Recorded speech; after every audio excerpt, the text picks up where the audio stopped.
Hello and welcome to U.S. History since 1877. I'm Derek Taylor. This is a lecture on Cold War America, which I call One World, Cold War America 1945 and 1963. Following up on the last lecture on the Second World War, it's going to focus on American foreign policy and the beginnings of the Cold War between the Soviet Union and the United States. So let's dive in here quickly, shall we? Just a couple of things that emphasize here this lecture.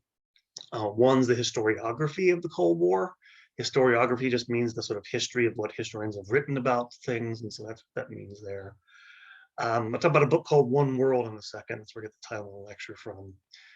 But also talk about the policy of containment, which is the policy that the United States tried to employ throughout the Cold War to contain the spread of Soviet communism. And then finally, I talk about Cold War liberalism, especially in the 1950s, which will shift as you get into the 1960s. Now, of course, you had this,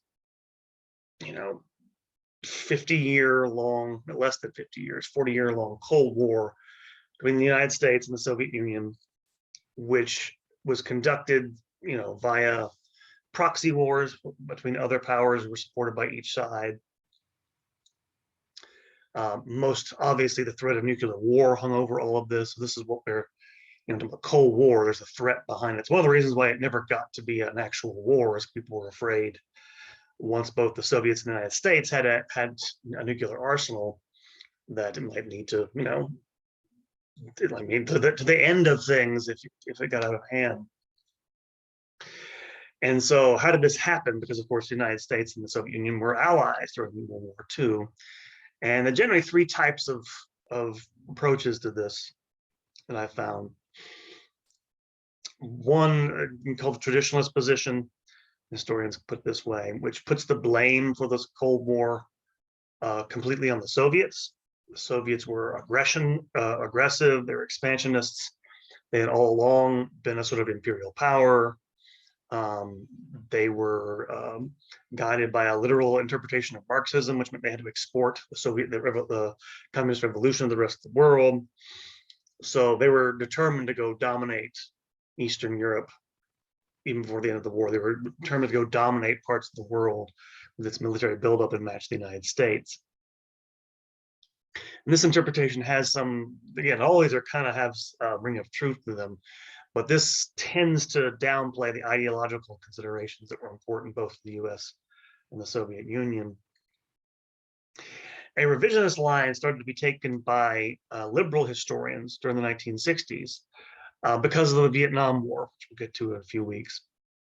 And they criticized the American government and tended to lay the blame for the Cold War at its feet. They blame the United States' desire for open markets and access to raw materials in order to perpetuate its dominance economic dominance after World War II as the primary cause of the conflict. This interpretation hasn't fared very well. It's mostly driven by left-wing academics, as it overplays American economic concerns and underemphasizes its genuine belief, its all too strong belief to a sort of liberal world order with the Americans at the head of it. So it's too far in that direction of sort of economic determinism. And then finally, since the 1980s and the collapse of the Soviet Union, there's been a sort of post-revisionist trend to question earlier assumptions, and tends to emphasize two things. One is that this is a result of misunderstandings of each power's motivations, that there were, it wasn't one big cause of things. There were a series of contingent things that led to the Cold War.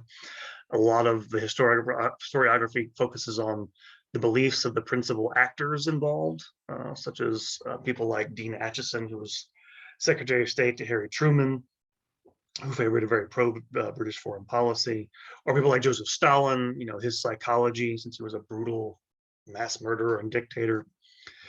But they also put a lot more emphasis on conflicting ideologies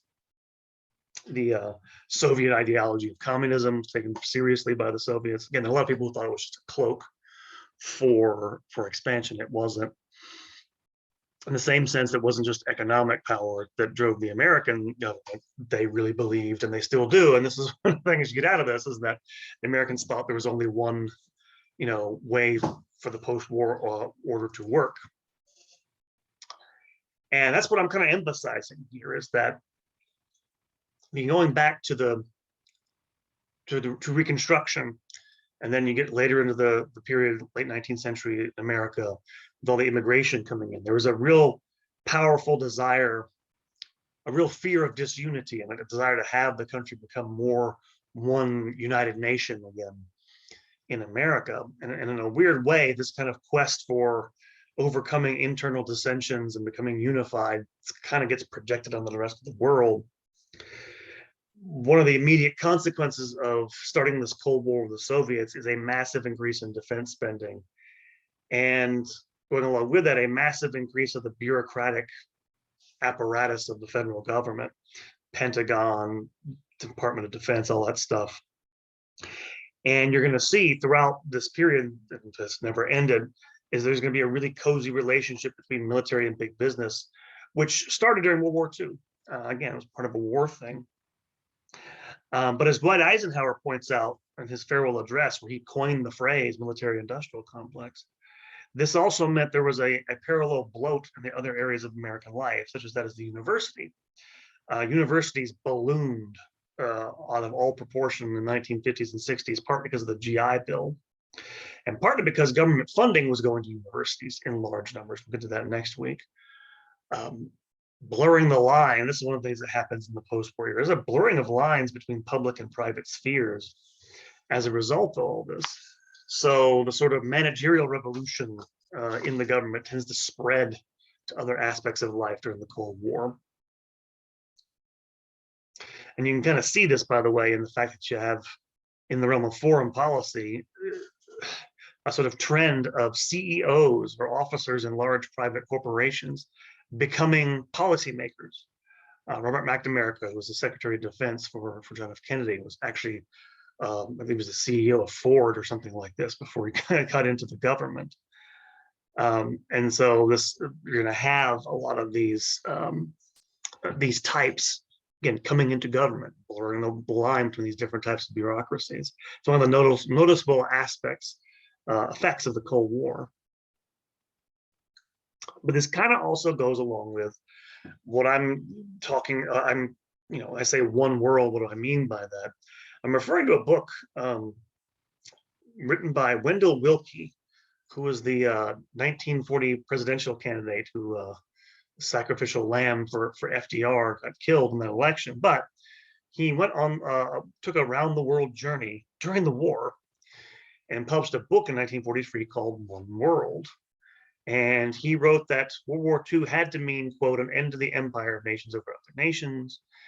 He, at the end of his book, he said, Americans faced, quote, the most challenging opportunity of all history, the chance to help create a new society in which men and women the world around can live and grow invigorated by independence and freedom, unquote. And I'm mentioning this because a few years earlier, Wendell Willkie had been a dyed-in-the-wool isolationist, keep out of foreign wars. But now he's turning into this, actually the term for this, a one worlder. And this idea of the world will be peaceful, it will be perfect if every country become a liberal democracy like the United States. Some people thought he was naive and soft on communism, but this idea that the whole world will be sort of, at peace with itself, if it becomes more like America, is really important. This American idea, and this book was helpful, influential in overcoming American instincts for not intervening in other foreign wars. And this idea of one world with America as its head, basically, is a good expression of this, that book by Willkie.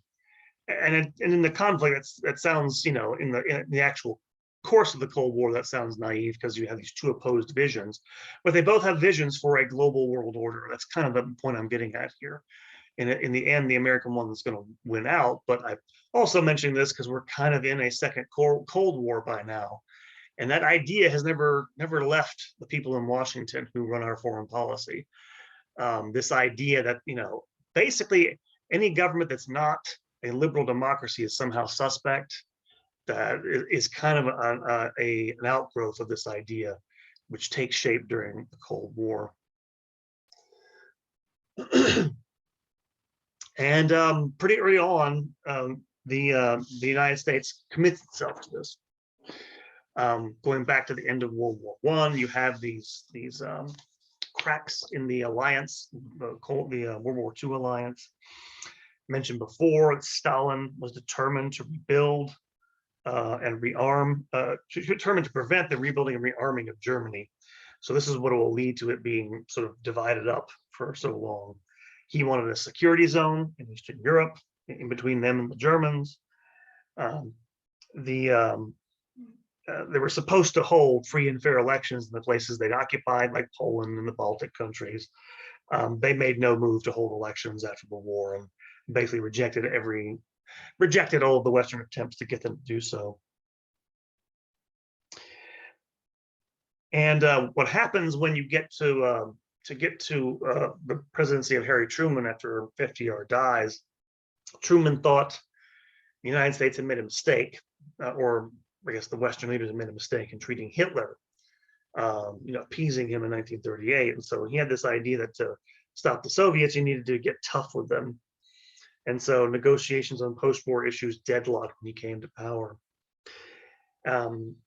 Nevertheless, at the Potsdam Conference, the Allies did agree to disarm Germany, to dismantle its military production capabilities, and permit the occupying powers at that point to extract reparations. But any plan for a future unification of the country stalled, and pretty soon you had the foundation laid for East and West Germany as separate countries. Now, in doing this, all of a sudden, as tensions mounted, the United States increasingly saw Soviet expansionism as a threat to the United States and security, and they developed a policy of containment. The most influential proponent of this was a man named George Kennan, a very well-regarded diplomat. He saw Soviet communism as mostly being a cover for Russian expansion and for Russian insecurities, really a cover for that, a cover for Russian insecurities about its western borders. And so he called for the containing of this expansion wherever it occurred, using force if necessary, when it encroached on peaceful nations. I wrote a famous telegram. You'll read some of this in the major problems for this week. A selection from this telegram that he sent. The same time, 1940, that's 1946. The same time, 1947, Truman creates the National Security Council, 1947, establishing the National Security Act that year, which created the Department of Defense and the CIA. The National Security Council would go on in 1950 to give a report known as NSC 68, which recommended the development of a hydrogen bomb, the increase of U.S. conventional forces, the establishment of a strong system of alliances, and increasing taxes in order to finance defense spending, all of which more or less came to pass. At the same time, containment sort of came to fruition in 1947. I mentioned in the last lecture that communist guerrillas backed by the Soviets launched a civil war against the Greek government in 1947. This led to the United States to worry that Soviet influence in Greece would threaten its interest in the Mediterranean, the Middle East. And so the Americans moved in to prevent this. And it led to the enunciation of the Truman Doctrine, which called for large-scale military and economic assistance in order to prevent communism from taking hold in Greece and Turkey, which in turn lessened the threat to the Middle East. And this led to a real reversal of things, because at that point, Congress was already starting to draw down from World War II. There have been cuts in foreign spending, and this reversed all this. At the same time, you also have the Marshall Plan being put into place. George Marshall was the general who came up with a plan to send relief to European countries whose infrastructure and everything was destroyed by the war, to make them less susceptible to communism. The plan required that foreign aid dollars be spent on U.S. goods and services. Initially, the plan was sort of almost rejected by Congress, but in 1948, a communist coup took place in Czechoslovakia, after which Congress voted overwhelmingly to approve the money. And over the next 4 years, the United States contributed something like $13 billion to a recovery in Europe, and the Western economies did revive, so it was successful. They even offered, by the way, to have the Soviets participate in this. Their economy had been devastated by World War II. They declined. This all alarmed the Soviets because it looked like a bloc was forming against them. And so they responded to this by blockading Berlin, preventing any goods from getting in there. And so Truman countered this by with airlifts of food and fuel, and the blockade was eventually lifted in May 1949. In April of that year, you finally get the United States entering into the first peacetime military alliance since the American Revolution, the North Atlantic Treaty Organization, which is still in existence, in which 12 nations agreed that an armed attack against one of them will be considered an attack against all of them. There's a provision in the treaty that found in NATO. It says whenever its members get attacked, the other member has to come to the defense. I'm mentioning this because, again, the war in Ukraine is going on right now. Ukraine has been trying to get into NATO for years. The United States has wanted them to get into NATO for years, even though they're denied this. The Russians today are terrified of this because they think that'll make NATO a staging point for potential attempts to overthrow their regime there. But NATO is still alive, around, and kicking, and that's why there's a lot of hesitancy to actually let Ukraine into NATO. That means we'd automatically have to go to war if we did this. NATO in that year also agreed to the creation of the Federal Republic of Germany, West Germany, in May 1949. In October of that year, the Soviets created the German Democratic Republic in the East. So the country is divided along those lines. And a few years later, the Soviets began to organize with their satellite states their own Cold War institutions, a Council for Mutual Economic Assistance in 1949, and then more importantly, the Warsaw Pact in 1955. By 1949, the Soviets already had their own nuclear weapons, so this called for a sort of major bumping up of the containment strategy. And here's just a map of NATO at the beginning. You can kind of see this. You can't see where Ukraine is today, but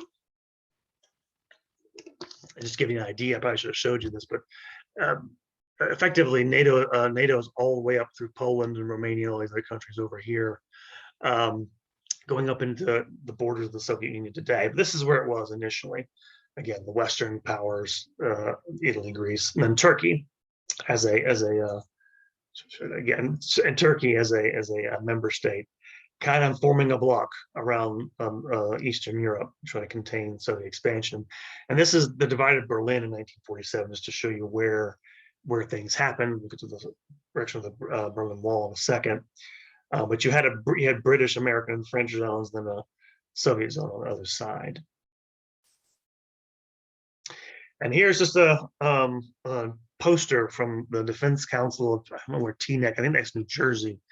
I can't remember, but this is an advertisement for a civil defense force.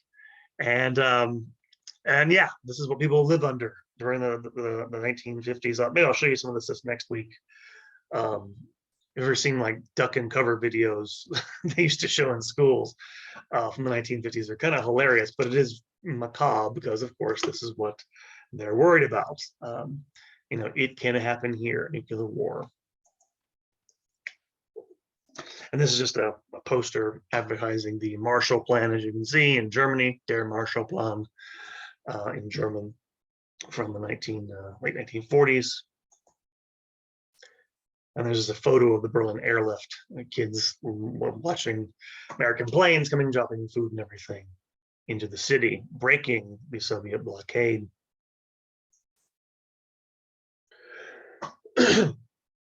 Now, containment also means containing other parts of the world. Asia is important to the world's economy. Again, the United States, after it destroys Japan during the Second World War, occupies the country and drafts a democratic constitution for it and oversees the rebuilding of its economy very successfully, I might add. One of the relatively few successful examples of nation building by the United States. However, in China, a civil war, which had been swallowed by World War II, went on after the war was over between communist forces led by Mao Zedong and Zhou Enlai, and nationalist forces under Chiang Kai-shek. Initially, the Truman administration supported the nationalists by providing several $billions in aid, but in August of 1949, it cut off that aid when democratic reforms did not occur.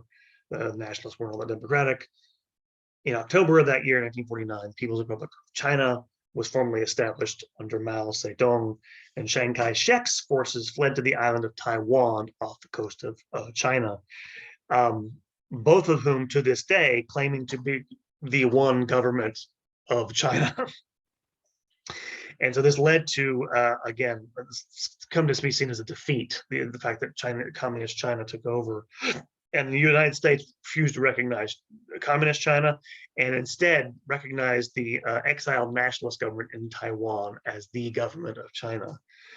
This is all changed by now. There's only, I think, the only Western government, the only modern Western, if you can call it that, government that still recognizes the government of Taiwan at this point is the Vatican, the Holy See, the Pope, basically. And today, everybody else has recognized the communists as the government of China. But back then, this was a Cold War thing. You just didn't recognize them.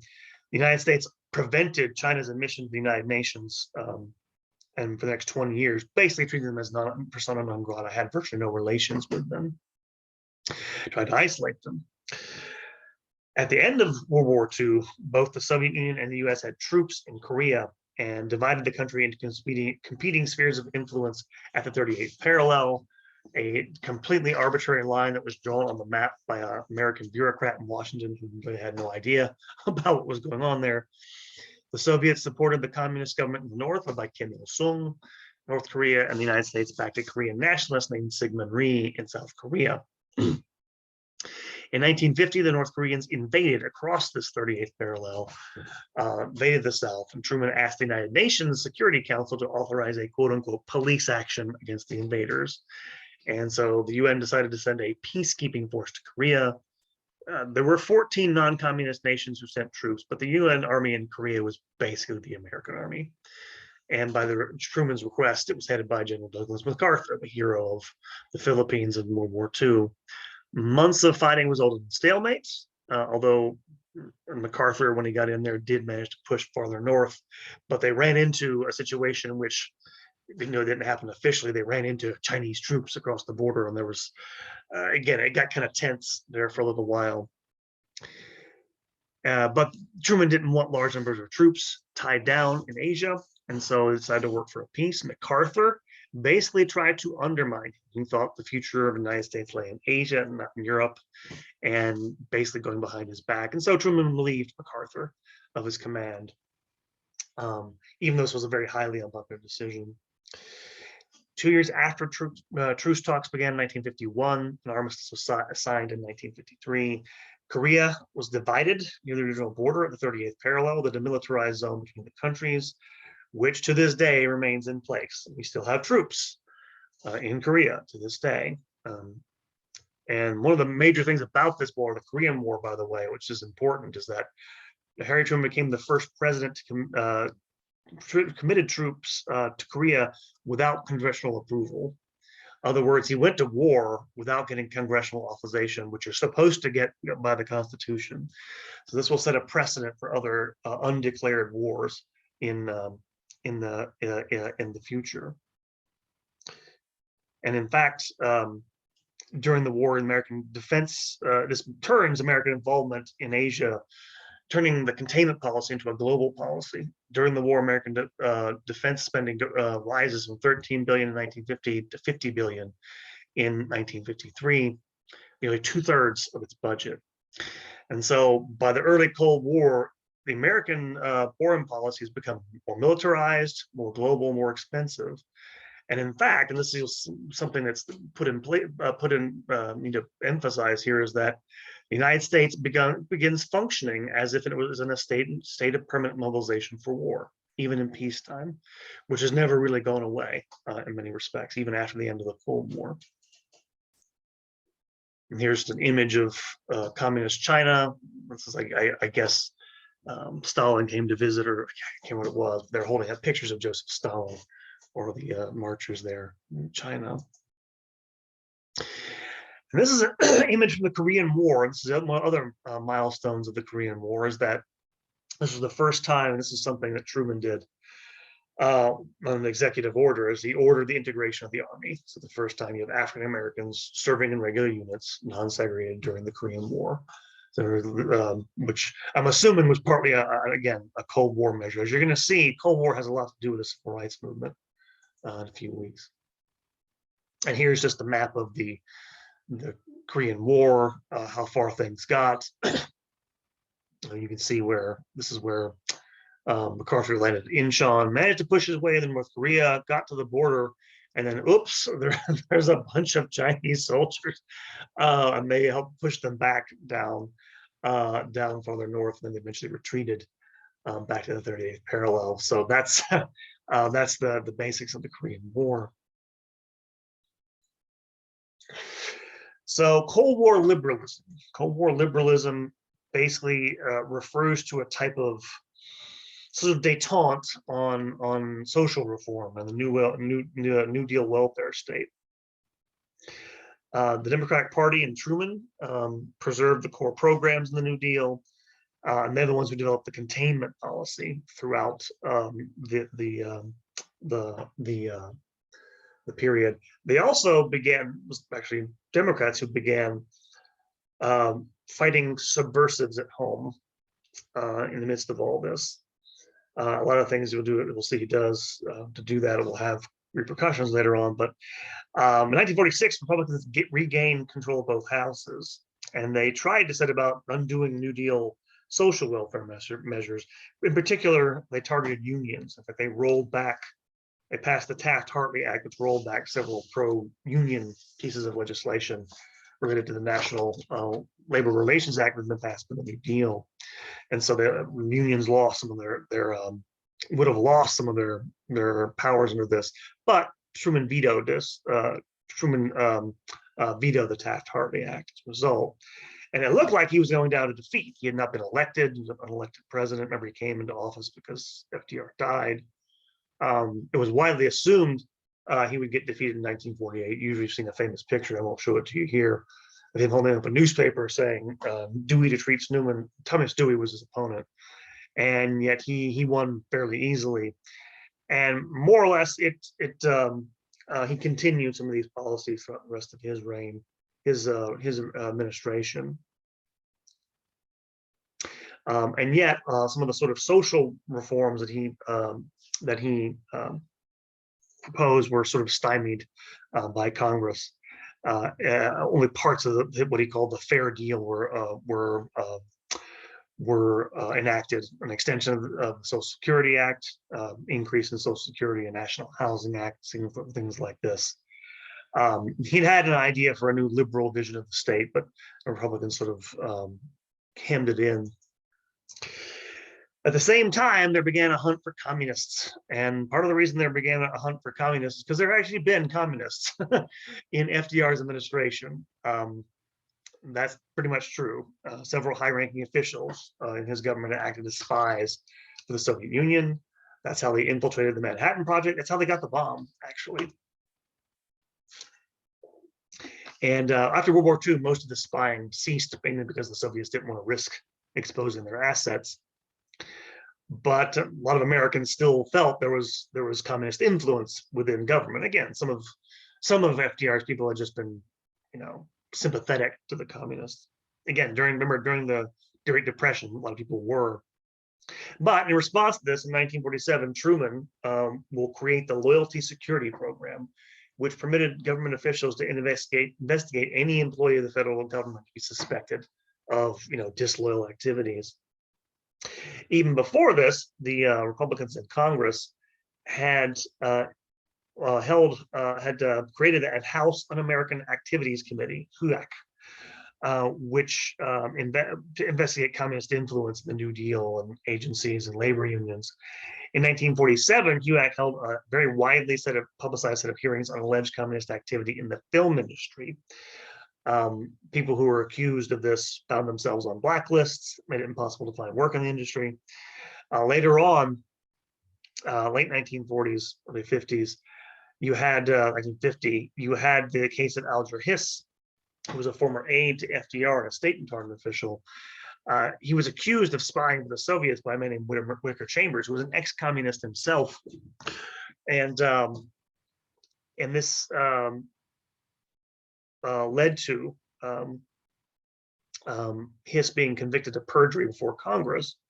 And in fact, for a long time, again, especially more liberal-leaning historians tend to dismiss these charges.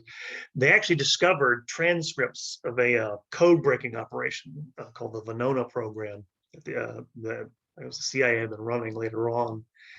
And they were discovered, I think they were discovered in a pumpkin patch or some ridiculous like this somewhere in Virginia. Anyway, but from the transcripts, it turns out he probably was telling the truth, that Hiss literally was spying for the Soviets.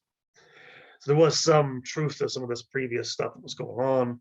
A couple of years later, Julius and Ethel Rosenberg were convicted of passing atomic secrets to the Soviets, and they were executed in 1953.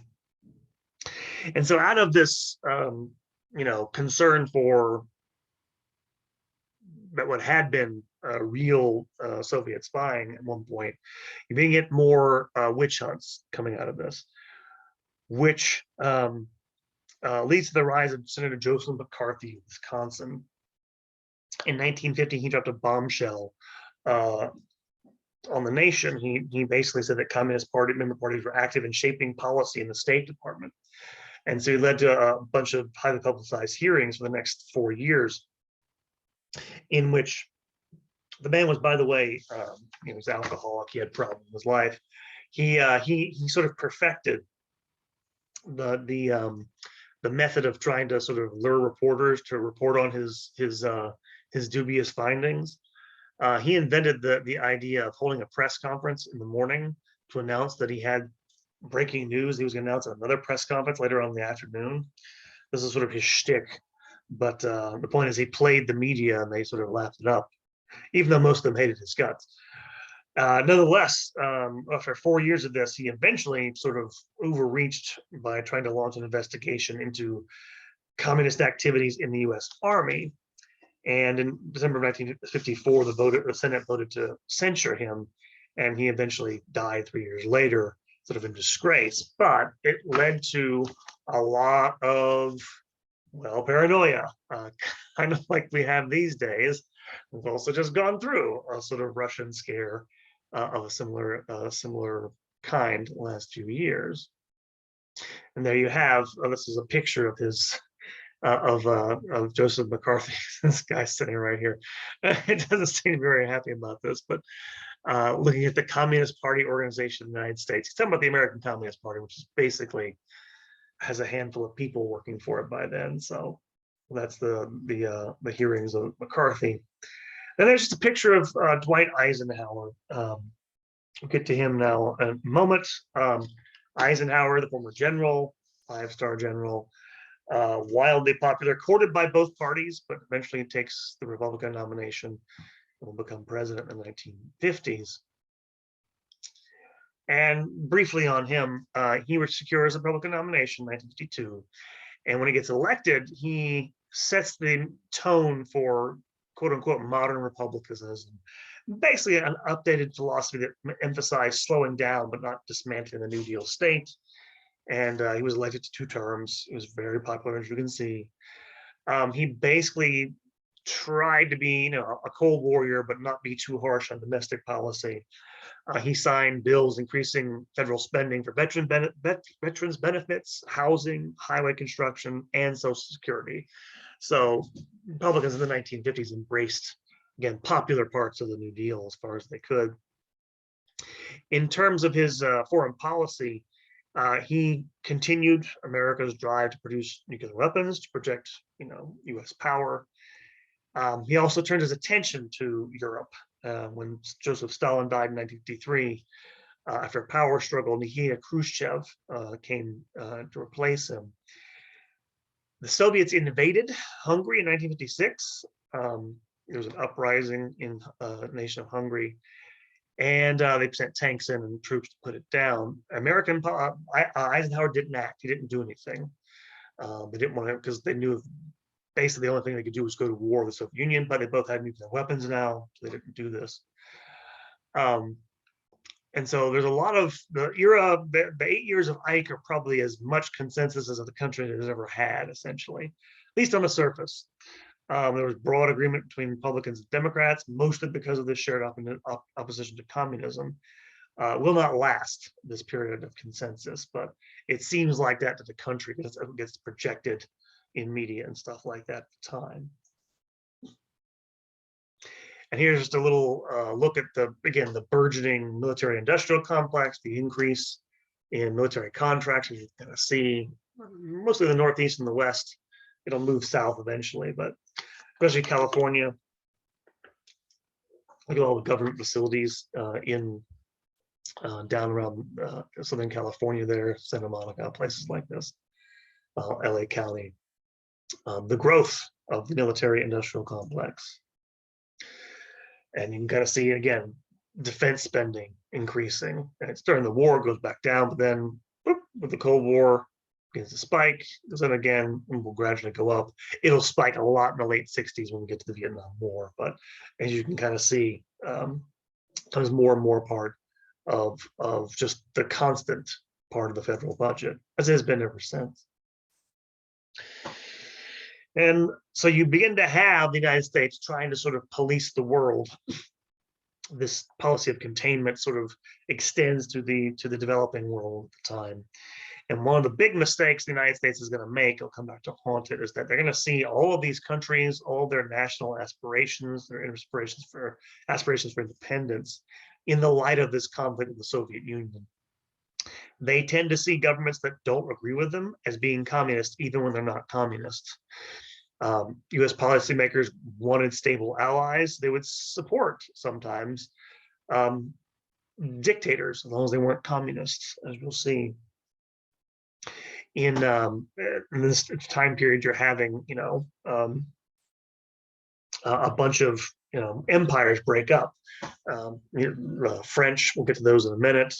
Their power in Vietnam will go away. The British Empire is breaking up. So the end of these European empires definitively is happening in this period. And the United States will involve itself covertly in a lot of different places. They create an alliance in 1954, the Southeast Asia Treaty Organization, sort of a companion to NATO. And more to the point, the CIA starts getting involved in things. Beyond intelligence gathering to covert involvement in the internal affairs of foreign countries. In 1953, the CIA helped overthrow Iran's government after it seized control of all the British oil companies there and put the Shah of Iran in power there. In 1954, it supported a coup against the elected government of Jacobo Arbenz Guzman in Guatemala, after he expropriated land held by the United Fruit Company. Again, involving themselves in the internal affairs of other countries is a dangerous thing to do, but when you have so much power, you can get away with it. But the CIA is definitely involved in these sorts of things.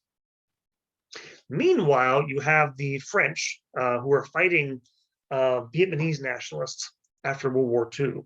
Vietnamese wanted to have their own independent country. They thought powers had given them the Western powers, allies, would give that to them after the war. Instead, Harry Truman decided, threw his lot in with the French to try to help them keep control of Vietnam. And they did this partly because Truman misunderstood the aspirations of people like Ho Chi Minh. Ho Chi Minh was the nationalist leader. You'll read some of his stuff in Major Problems. Ho Chi Minh was basically a nationalist. He would have accepted American aid, American, partnership, if you want to put it that way. But he, Truman and Eisenhower were concerned that if French failed to regain control, um, that would lead to communism taking over there. Again, if they had supported the Vietnamese, I think they could have prevented that, but they didn't. This is part of the problem of seeing the entire world in terms of one single policy, and seeing anything that's not totally, a liberal democracy as being sort of suspect. And so the United States decided to provide funding, because the French didn't have enough of it of their own after World War II. And yet the French failed to defeat Viet Minh, the Vietnamese armies. And this all came to a head in 1954 when, after a 56-day siege, they got caught at Dien Bien Phu, at a fortress there. The French surrendered to the Vietnamese army.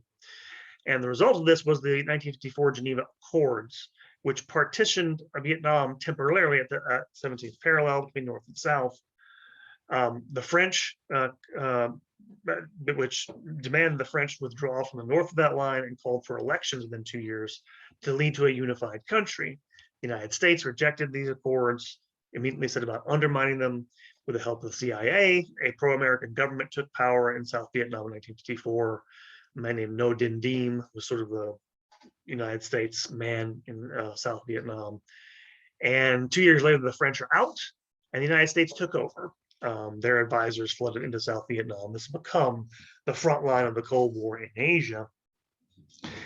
As well, you begin to have the United States playing a bigger role in the Middle East when Zionist leaders proclaimed the creation of the State of Israel in 1948. Truman quickly recognized the new state, which will alienate Arab leaders in that region. When in 1954, General Gamal Abdel Nasser comes to power in Egypt in 1954, he tried to lead a sort of non-aligned coalition of Arab countries, trying to lead Middle Eastern countries out of their colonial relationship with Western powers.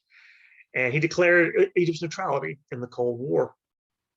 And so you begin to have tensions arise between them and the United States. The United States withdrew an offer of aid to Egypt in 1957.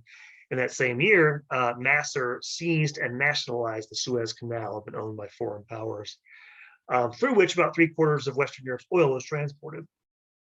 After months of negotiation to solve the crisis, Britain and France, along with Israel, attacked Egypt and retook the canal.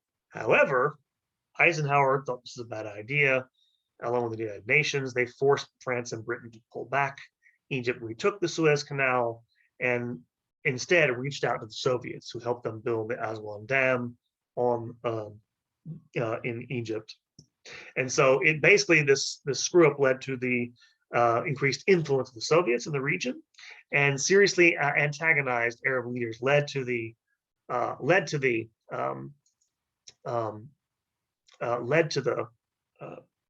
a lot of anti-American sentiment being sort of spread throughout Arab countries. Oops. This is just a picture of Nasser from 1957. And again, it becomes kind of hero for challenging the United States. This is one way to make yourself popular, if you can thumb your nose at the big bully on the block.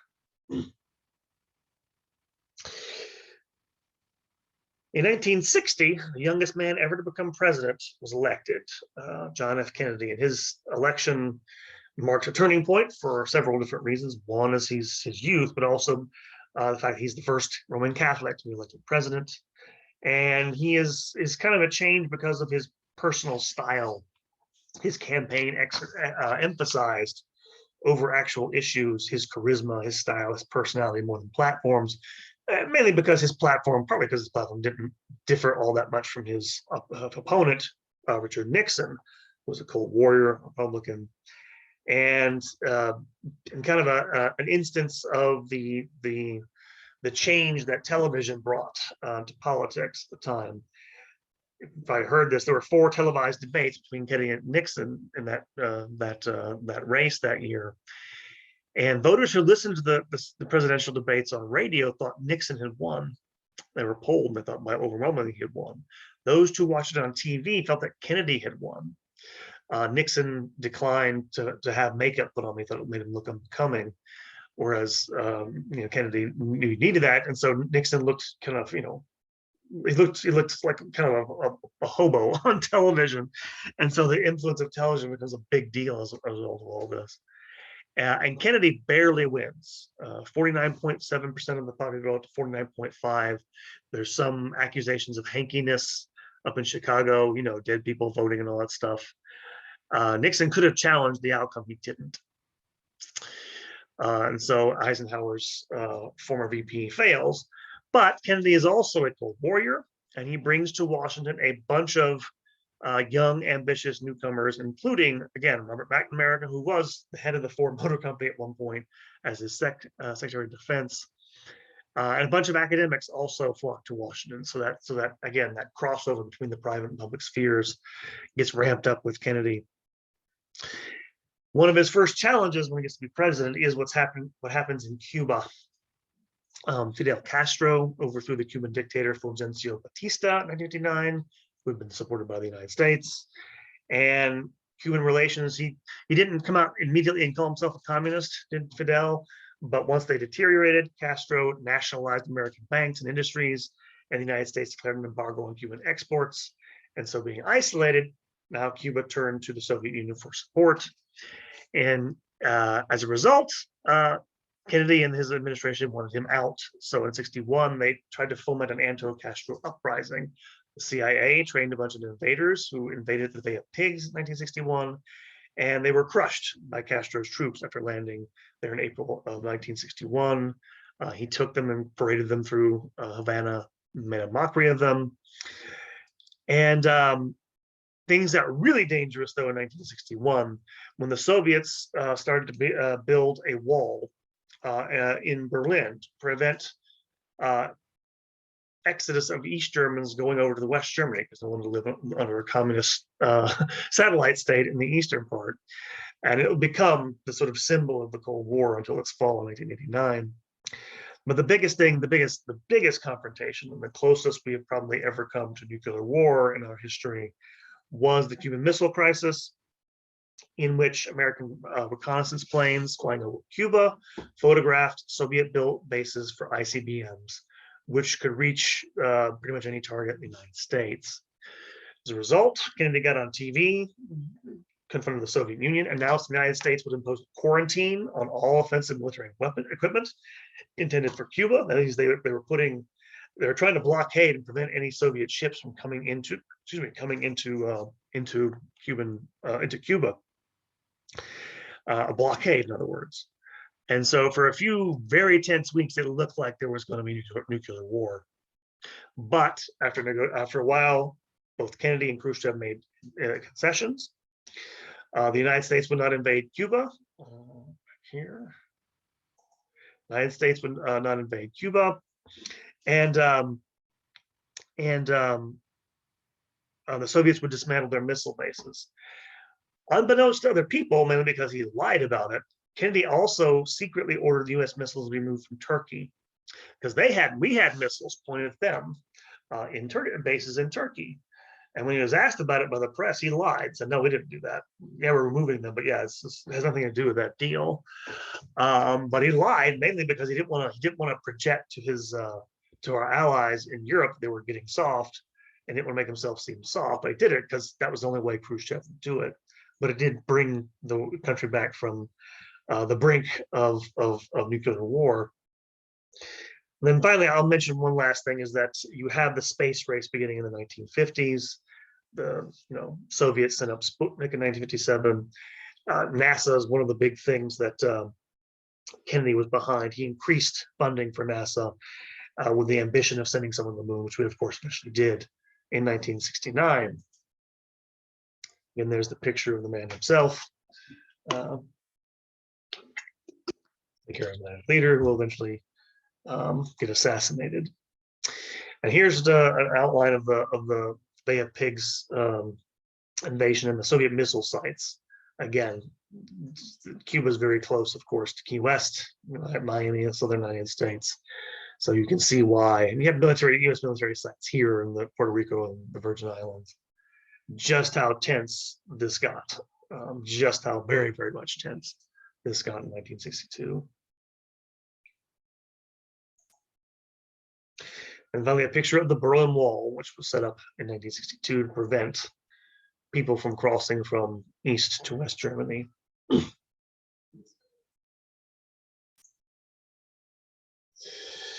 then finally, one of the last things that happens is that that Kennedy's responsible for is he'd inherited Eisenhower's situation in Vietnam. Kennedy saw Vietnam in much the same terms.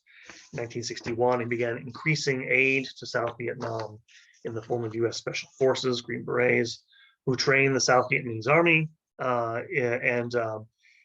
Kennedy's advisors all wanted to try out the Green Berets in the jungles there. So, but despite all this, Ngo Dinh Diem was a fairly corrupt and repressive guy.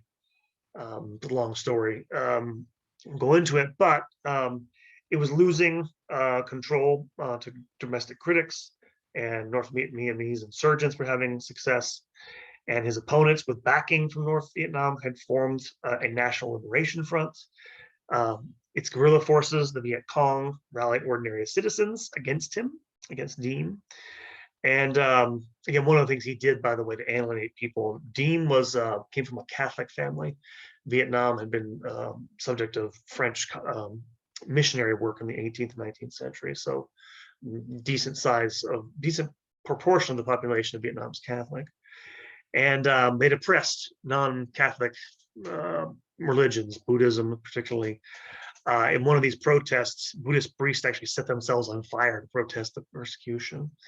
In any event, eventually Kennedy lost patience with Diem and let it be known in the country that the United States would support a coup against him.